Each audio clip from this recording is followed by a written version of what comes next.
Awesome. So, my beautiful, beautiful fit queens, today I want to talk about my 2020 weight loss lessons. Okay, so what I learned in 2020. And my goal from this is to take, everything that I learned over the past year through trial and error, all my failures, all my mistakes. I want to take them and I want to share them with you so you don't have to make the same as me. And I can kind of push you towards your goal faster and not take as long as it took me. Okay.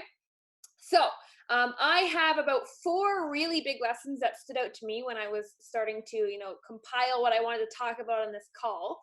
But before I go into it, I want to hear what you ladies thought about 2020. So give me like one sentence that was your biggest lesson from 2020. What did you kind of take away? And this is a really cool question because everybody interpreted it so different, right? Some people had a great year, some people had a horrible year, some people's lives completely changed. Like, so where were we? Life changing. Now you can believe you can lose weight. It was less stressful, really good. That's nice. Okay, so we're all over the place. You can do anything you put your mind to. Ooh, it's all about me. I like that one. Okay, so that's kind of, your biggest takeaway. So now I want to share with you my biggest takeaway so that I can kind of propel you guys towards your goals faster, okay? Because no one wants to make as many mistakes as I've made. I've made so many, and I want you guys to avoid them, okay? So the first lesson that I learned, okay, the first lesson that I learned, and I want to share with you over the past year, was that things never happen as fast as you expect them. Who knows that one? Almost everybody, okay? And so I want you to think about, whatever your big goal is, okay, whatever your big goal is, I want you to think of that timeline you have in your mind, that big end goal. And then I want you to times it by 3. Times your timeline by 3. That's usually how long it will take. Usually things take 3 to 4 times longer than you think. At least that is what I have experienced this year. And the reason for that is because, the goal isn't actually the prize, right? So the goal is easy. The goal is there. It's easy to get that goal. It's hard to maintain that goal. And so in order to maintain that goal, you have to become somebody who's capable of holding on to that goal. Because you don't have it right now, you are not capable. You are not that person. And so can you rush transforming into this person? Do you think you can rush a transformation like that? Definitely not. And that's what I found. I still find myself trying to cut corners and find shortcuts because I want to get to that goal so badly and so quickly. And I wished I had it yesterday, right? But I forget that the process is the prize. And I have to put in the time to become the type of person that's actually capable of reaching that goal and maintaining that goal. So things never happen as fast as you think they will. You 3 or 4 exit. That has been a huge lesson for me this year. For Fit Queen, it really started to take off in about April for Ryan and I. And since April, we've been trying to work on this thing in the background, this back end thing for Fit Queen, trying to just make things easier and faster and all that stuff. And we've been experimenting, and we thought it would take us about 1 to 2 months to finally figure this thing out. And guess when we figured it out? Take a guess in the comments. Guess when we finally figured out this back end thing for Fit Queen we were working on for so long? Take a guess. Cindy now. Yes, literally a week ago. Literally a week ago, we finally saw some promise with this one thing. And I was expecting to get it in May 2020. It is now January 2021. If I thought I was going to get it in May and I said, screw it in May, I would have never made it here and finally found it.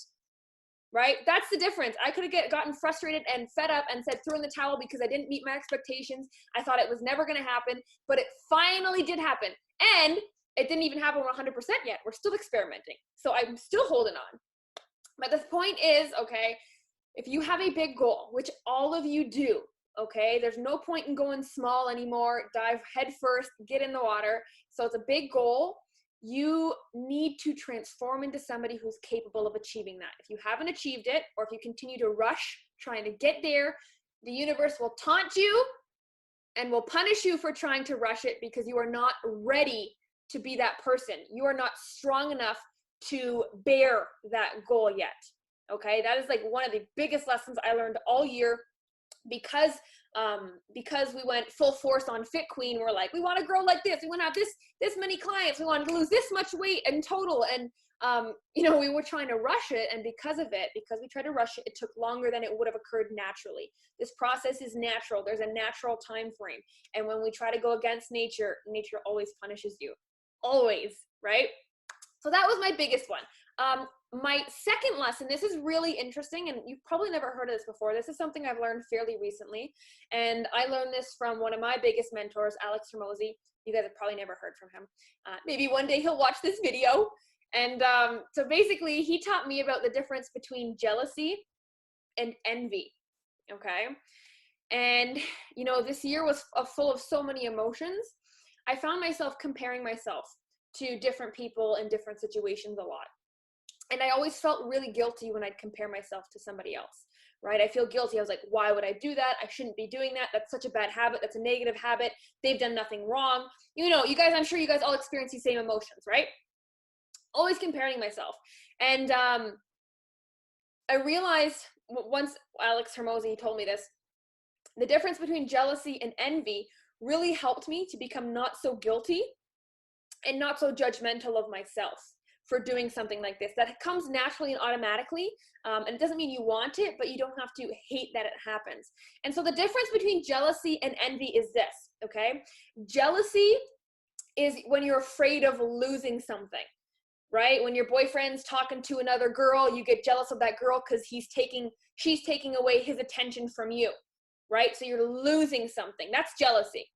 And now envy is wanting something someone else has. So jealousy is being afraid of losing something.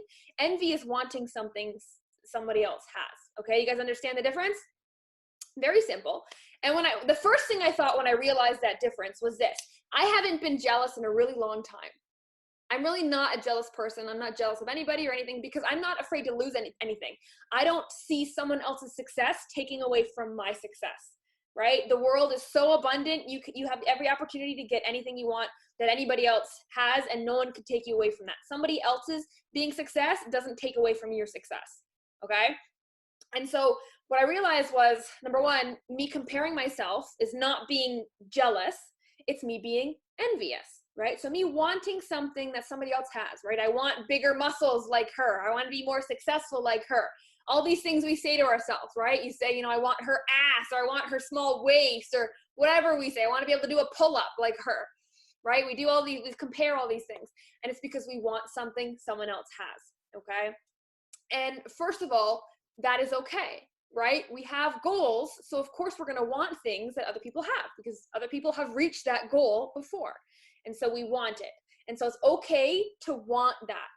So that realization alone made me feel a whole lot less guilty and a whole lot less busy in my mind trying to unpack why I was comparing myself to people in the first place, right? Because who compares themselves? Every now and then you'll find it, when you have when there's a family party or you're scrolling on Instagram, some thoughts pop into your mind. And it's okay. Those thoughts are okay. So you don't have to feel guilty or bad or negative or down on yourself or beat yourself up for doing it, okay? The second thing I realized is that, if you're envious of something, right, you recognize that feeling and you say, okay, what is it that I want, right? And then you recognize what you want and then you say, okay, do I truly want that? Am I working towards it? Then that feeling doesn't need to be there and will go away slowly, right? Or is that something I really want? Yes. Am I working on it? No. Okay, well now I know what to do to get rid of that feeling of comparison, okay? So it's very simple to logically unpack that feeling when you start to compare yourself. The other thing that this envy really helped me out with was realizing that, I want something because I don't have it. And that's very humbling. That's very humbling because sometimes we're on a high horse. Sometimes we're coasting. We're having great results. We think we're on top of the world. We think we're the shit, as it were.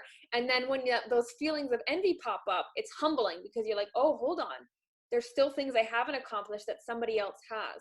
And so you don't know everything. You need to remember you're a student and you need to remember to keep listening instead of just preaching all the time. And so that distinction between the two, right? Jealousy doesn't have a place. Envy can be used as fuel, right? So knowing that allowed me to be less hard on myself in those moments of weakness. And then number two, it allowed me to be more humble. And so instead of envy, turning both of those undesired emotions, envy eventually turns into admiration. And doesn't that sound better than being envious of someone all the time? So then instead of, being wanting what that person has, you can be impressed. You can be inspired instead of I want that. No, be like, they got it, now I'm going to work on me getting it. And that's a big thing, because I feel like when you're in such a community like this, right, you see everybody else being successful sometimes and you're stuck, right? And then you say, why can't I be like that person? Why can't I see those results like that person?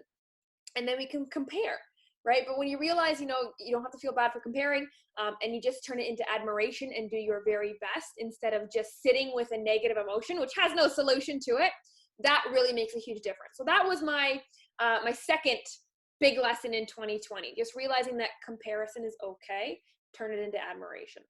And now the third lesson, you guys probably won't want to hear this, but are you ready? The third lesson I learned was that the more successful you get, the more failures you run into. And you think it would be the opposite, right? You think the more successful you'd be, the less failures you'd have. You think that makes sense, right? But it isn't that. The more successful you become, the more failures you're put into, right? And this is why. Because now that you're more successful, your failures become more frequent. There is less time between your current failure and your next failure. There's less time, okay? Because you're able to process, cope, implement, and learn way faster the more successful you get. You're able to process a failure faster and move on to the next one faster. And so you're dealing with failure after failure after failure much faster at a much higher rate, because you've experienced so many failures in the past. And now these failures are just closer together because you're processing them faster. Does that make sense? And that's a really interesting one, because I always had this idea of, when I hit a certain income, or I hit a certain number of clients, or I hit a certain number of weight loss, that I would be happy and I'd be content and life would get easier. Does anybody feel like that? Life's going to be easier when you get somewhere sometimes? You have that in the back of your mind? Well, guess what? It just comes with more failures. You just get faster at literally blowing through them. And in fact, 2020 was a year where I had not only the most failures in my life, but the biggest failures in my life. And 2020 was also the best year of my life. Best year, hands down. And I feel really blessed to be able to say that, because a lot of people can't say that, but it really was. And it was also coincidentally the most failures I've had, right? Go figure. 2020 was the year that I had to close down my gym. Ryan and I had to close down our physical location because of COVID. We just couldn't keep up with it. We knew that the fitness industry was forever changed. We were lucky enough that our landlord let us out of our lease, even though we had like 2-3 years left on it. And he tried to keep us in it, right? He tried to convince us to stay in it, because he was like, oh, everything will go back to normal in September. And we're like, nope, we know things are changing forever. So we made that decision, but that was our baby. That was our baby. We failed. We had to close down a business. It wasn't an easy decision, but it was the right decision. But I remember our last day in the gym. I remember it like it was yesterday. I pulled out a video and I started recording myself because I just wanted to remember the last day. And I started, I burst into tears, because I was like, the best decision isn't always the easiest decision to make. But I remember that, and I still have that video. It's on Ryan's phone, and I haven't watched it since, but I would love to go back and see how much I've changed and grown. But it was a very hard decision, and it was the biggest failure I've ever had in my life, because I invested hundreds of thousands of dollars into the gym, and had so many close relationships with all the clients, and it was just gone. But that had to go in order for this to grow, in order for this to flourish, in order for us to build Fit Queen and now impact people internationally instead of just locally. And so as hard as it was super rewarding, and it paid off. But if I kept thinking, if I let bigger failures, if I tricked myself into thinking bigger failures were a sign to stop or a sign to slow down, then where would I be? Then where would you be? right? Because how many times have you said to yourself, oh, it's a sign. Oh, it's a sign, right? Okay, sure, maybe, but maybe not, right? I think we subconsciously can convince ourselves that it's a sign if we want it to be a sign, or that it's just a coincidence if we don't want it to be a sign, right? And so if you feel like you've been failing more frequently, or if you feel like you've been challenging yourself more than regular, like you've been experiencing more challenges, more mental turmoil, whatever it may be, more discomfort than usual, then that means you are in the right place. That means you are almost on to a breakthrough. You have to break down to get to a breakthrough. That's how it works. If you're noticing you are breezing through your failures faster, if you can almost start to brush them off of you, then that's a sign that you are slowly becoming worthy of being that person capable of achieving that goal, right? But we can't just get it. And you definitely won't get that goal without some failures, a lot of failures along the way. So my hopes in teaching you this lesson that I learned the hard way of resisting failure, of analyzing every failure, being like, what does it mean? What should I do? It doesn't mean anything. It just happened. Your goal is still the same. So just step over it and keep going. That's a big lesson. When you fail, ladies, it doesn't mean anything. Stop putting a meaning to it to try to justify why it had happened. It just happened. You aren't who you need to be yet. Step over it and just keep looking at your goal. That is it. And that was really hard for me to learn, because even in school, even in fitness and health school, it's so goal oriented. They teach you how to get your client to a goal, right? But then they don't put any emphasis on the process. And so when something happens that doesn't align with your goal, well, then it equals, oh, it's bad. But there's no such thing as a good or a bad thing along this journey. The journey is the journey. You can't take out the bad from the journey. That is the journey. So something bad doesn't equal no to your goal. It actually is getting you closer to your goal, but you have to choose how you see that. Everything bad that happens, ladies, is getting you closer to your goal. Every emotional breakdown, every cheat or overeating or binge or not even eating or being sick or getting injured, everything was part of your journey for a reason, and it's there to teach you something. And it's not there to be overanalyzed. Accept it for what it is. It's just your journey. It's not getting in the way of your journey. It's not slowing down your journey. It is your journey. That is it. Okay? And then the very last thing that I learned, or relearned, I should say, right? Because we need to be reminded more than we need to be taught. But 2020 made me really realize I'm not the shit. I'm not as cool as I think I am. Before COVID hit, we were working at the gym, minimum usually 12-hour days, usually. So up super early, getting to bed late at night, working with clients, answering emails, putting out fires like a real boss bitch I thought I was, right? And then when COVID hit, lockdown hit, we stayed home. I had nothing to do. I didn't have to wake up early. I didn't have to answer to anybody. I didn't have to help anybody reach any goal or tweak anything. I didn't have to pay any bills. Like I didn't have to do anything. I had no obligations because everything was shut down. And when I had no obligations, guess what I did? Nothing. I did nothing. And it was really hard for me to see myself do that because I didn't think I was that type of person. I thought I was an entrepreneur who loved the grind, loved the hustle, loved waking up early and going to bed late, and loved being busy every second of the day. And I thought that is, who I was. I aligned who I was with that identity. And so when I wasn't acting out that identity, it was very, very disturbing because I was kind of like having an identity crisis. I'm like, who am I? I thought I was this person, but why can't I act like her anymore? And so what it proved to me was that I wasn't actually that person. I was just good at pretending to be that person in that specific environment. And when that environment went away, the real me was left. And the real me was unmotivated and lazy. And so really quickly, I realized that, and this goes for everybody, like we've helped over 2020, we've helped, I want to say about 35,000 ladies, about 35 to 40,000 women that year, 2020. And so many women came to us saying, COVID, like basically COVID made me fat, right? COVID made me fat. Was it COVID that made you fat? Or was it just the change of environment that brought out your normal habits, that brought out your real habits that you couldn't stay busy and avoid, that you couldn't be distracted from anymore? Because I realized that I was really busy before, and when I had nothing to do, I wouldn't choose the right thing. When I wasn't distracted anymore, the real me came through. And COVID revealed the real me to me.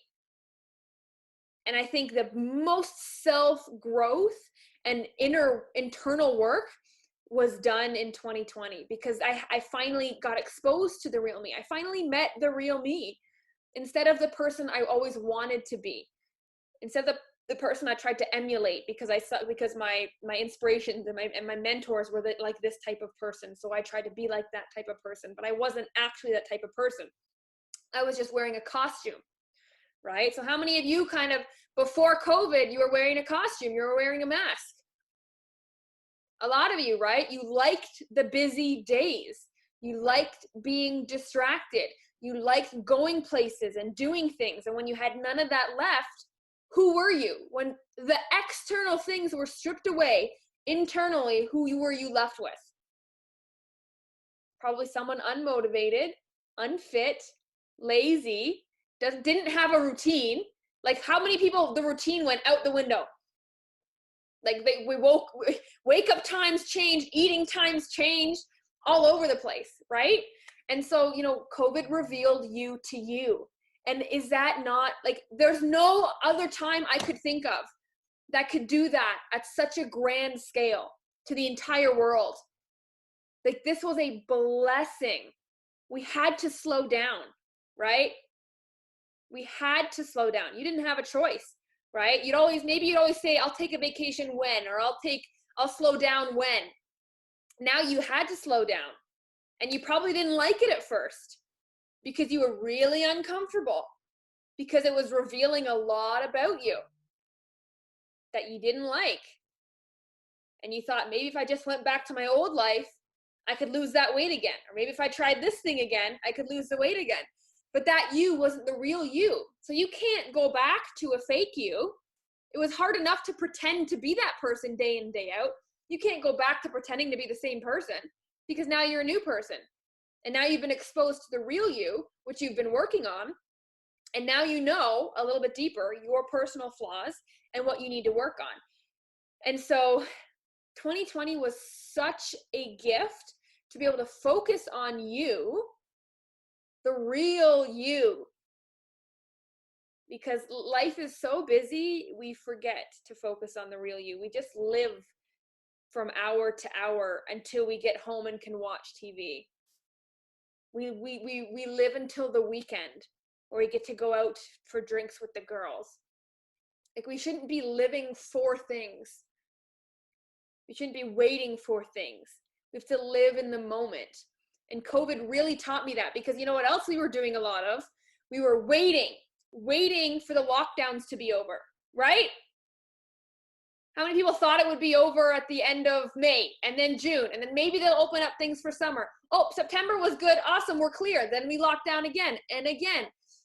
And so many people will say, oh, well, I'm not going to join. I'm going to wait and see if gym opens. How many people said that one too? I'm going to wait and see if this opens back up. Wait and see if this opens back up. And if you stopped waiting and just started, where would you be now? Right? That's another thing. We kept waiting for it because you were living in the future, just like you're living in your goal. Bring it back to the present. Who are you now? What are you working on? And enjoy right now. Enjoy right now, because you will never be here in this moment ever again. Ever again. You are as young and as old as you will ever be in this moment right now. That's crazy. It's crazy.